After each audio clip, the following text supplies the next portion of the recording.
Hi there, my name is Dean LeBlanc, and today I'm going to be demonstrating to you all exactly what a dynamically generated website is. Now, the basics of it is that a dynamically generated site is a website where the content of that site does not exist on the web page itself.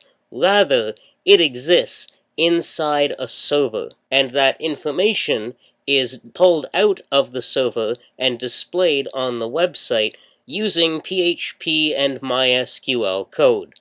So today I'm just going to be showing you quickly website that I have that is dynamically generated, and then I'm going to be showing you a couple of examples of how quick and easy it is to use by updating some of the content in it dynamically right in front of your eyes. So let's get going, shall we? Alrighty, as you can see, this is a demonstrational website that I have created whose sole purpose is to show off exactly what dynamically generated code is. If you look at this photograph right here, and if you can't read the tiny print, it says, "This image is dynamically generated," it's a great place for a logo. Now, if I were to design a web page, there's any number of different ways I could do it. But if I were going to place a logo, this would be a nice place for it here. Now this photo itself is actually dynamically generated, meaning that the photo exists not on this page, but on a server. And when I load up this page by hitting enter, and I load it up, that image is being pulled out of a database and put in this place here. This header image is also dynamically generated, meaning that just like the logo image, it's being pulled out of a database. This background image here, as you can see, it says, the background image is being repeated infinitely on its x-axis, vertically, and its y-axis, horizontally.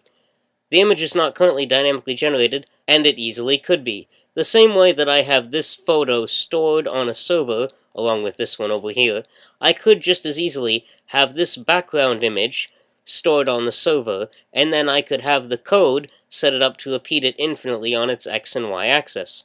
Fairly simple. Now take a look at these two text fields right here. This is the first one, second one down at the bottom, and this photo at the bottom is actually a third text field as well, but I'll get to that in a minute. This text field at the top is dynamically generated as well, meaning that its content is being pulled directly out of a server. So I'm going to show you just exactly how it's being pulled out, and then how to update it. So this text editor is one of the three back ends of this website. Now, for those of you who don't know, a back end is a web page whose sole purpose is to update the content in a site dynamically. Let me show you what I mean.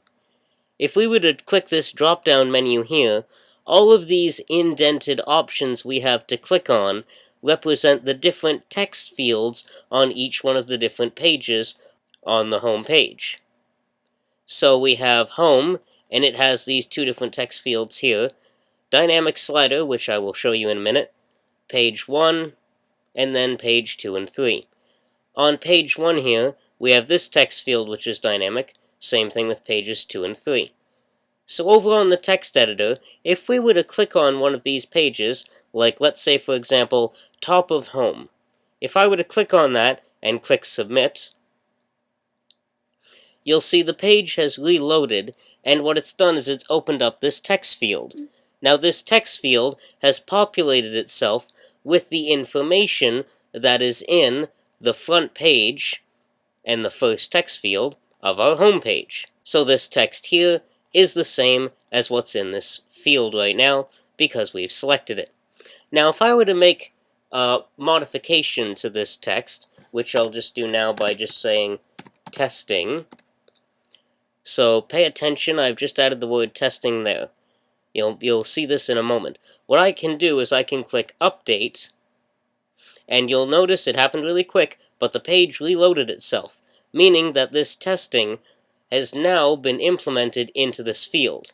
So if I were to go back over to home and refresh the page, you'll see that this word testing has now been inserted into this field. So basically what happened when I clicked update was it took all the text that was in this field and it replaced the text that was in it beforehand. So what the code did was it took this text and it sent it to the server. It then overwrote what was there beforehand, and then it displayed it on the front page. And the front page does this quite simply. It just runs a query which pulls the information out of that table. Fairly simple. The purpose of all of this is that, let's say you're someone who doesn't know coding at all. The bonus of having a dynamically generated site is that it allows someone with no coding expertise at all whatsoever, you could know no code of any kind, and yet you would still be able to update all of the content on your site. Imagine, all you would have to do is click one of these drop-down menus. Let's say I went to the main text field on the Play At page. Click Submit, and this is all the content that's in that field. If I were to change it, ta-da! I would have to just simply click Update. The page reloaded. It happened quick, but it did. I look over at page 1, and the text has been updated with the ta-da that I just threw in there. Hooray! And then finally, this text at the footer is actually being generated the exact same throughout the entire website. So I'm taking that one bit of information and broadcasting it across all of these pages. Fairly simple. And that's the bonus of a dynamic site. You don't need to know any code at all, and you can still update all of the content yourself. Imagine how much money you would save being able to update your content by yourself instead of having to hire a programmer to come back in and modify the site for you. Building on that premise, imagine you being able to update your site anytime you want, instead of having to call a programmer, pay them additional money, have to schedule a time with them, you give them the information, and they modify it for you. Instead, you can do it on your own schedule, completely free of charge. It's a lovely system, really. Alright, now I'm going to quickly run through how to do dynamically generated images, and how simple and easy it is to update them, almost as easy as it is to update the text in these text fields. Slider. Now, I'd like you to pay attention to the fact of, we have two more text fields, the dynamic footer, but then we also have a dynamic slider. So if I were to click on number 2, the purpose of this slider is that it slides between however many images I've inserted into it. Now, right now, I only have 2 images in this slider. I've done this intentionally because I'm going to show you guys how easy it is to upload photographs and how easy it is to edit them. So on our back end over here, this is the image uploader. It is the second of our 3 back-end pages. And it works quite simply. Choose a file to be uploaded and processed in the images table. So I've chosen my image here, slider number 3.png. I've selected what field I want the image to be uploaded into. Now all I have to do is click send. And you can see that it's been submitted. Original name slider 3. Fantastic. I'm going to reload the page here. Then we're going to go over to the image editor, the third and final one of our back ends. We're going to use this to check to make sure that our image did in fact upload. So if I click on this over here, it takes us to the back end editor. So here's how I have it set up. It shows a little thumbnail of the image. It then shows if the image is active or not, meaning is the image going to appear in the slider, and as a default I have it set to yes, it is going to appear. If I want to delete the image, I have a delete button. We then have an order by function. These are just a few of the functions that I can insert into a dynamic slider. This is just the few I'm using right now to show you. So if I want to turn off the activity of it or not, I can. If I want to change the order of it, I can. And right now I'm going to change it to 3, because I'd like this to be the third image in the slider as per it's named. So I'm going to deselect it and then change it to 3. When I have everything set the way I'd like, I click Update. The page is now updated, and you'll notice that the order of the third image has now changed to be in third place to correspond with the order I gave it before. Now if we look over on the dynamic slider page here, if I were to refresh the page, you'll notice it's still only displaying 2 images. The reason being is I have turned its activity to off. I'm now going to turn it on. Select Active, click Update. Page reloaded, meaning it's worked. It's now active. If I go over to the dynamic slider page, click Refresh, you'll notice we now have 3 different options for photos here. So if I click over to the third image, voila! There is the third image, now updated in my slider, all being pulled dynamically from a server. And it's just that simple. But just because we have a moment here, I'm going to show you just by uploading the last few images I have here. Number 4.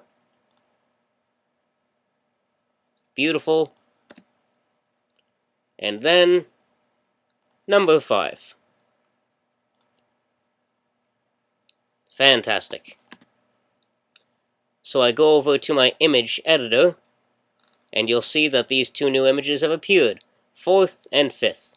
I'm going to change their order. 4th is going to be 4, and 5th is going to be number 5. I'm going to keep them both active, and I'm going to click Update. They've now changed in the order to be the 4th and 5th photos in place, and then if I were to go over to our slider and refresh the page, voila! We have 5 photos loaded up, and if I were to go over to the 5th one, you'll see 2nd, 3rd, 4th, and 5th. And it's just that simple. And this is what I'm offering to you all today. Imagine the ability to update all of the content in your site without having to know any code at all. And imagine that content being whatever it is you want. That's what I'm offering for you today. So this site that I have created for you is just a small little example.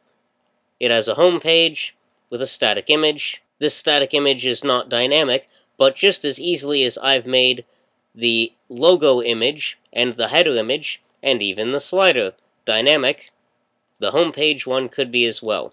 Just like these text fields are dynamic, number 1 and 2, and the footer, and then all these other pages are dynamic as well. And there is no limit to how many dynamic photos or text fields you can have. A website can be customized to absolutely anything that you fancy. We can make anything dynamic that you so please. These buttons, for example. These buttons I just have a simple little rollover where they transition from black to gray. I could, if you want, make it where these buttons were the black version of them and the rollover gray version of them are dynamic as well. Imagine being able to change the look of your buttons at will. You would just select your buttons from the drop-down menu here, upload your file, and then once it's uploaded, you'd go to your image editor, and then edit your image as you see fit. Well, thanks for participating in this little demonstrational video of mine. If you have any more questions for me, please feel free to contact me. My contact information is available on my website. I look forward to hearing from you. And, yeah, that's about all we have here for today. This is a tiny website, few different examples of dynamic content. I hope this has cleared it all up for you. Thanks for your time. Have a good day.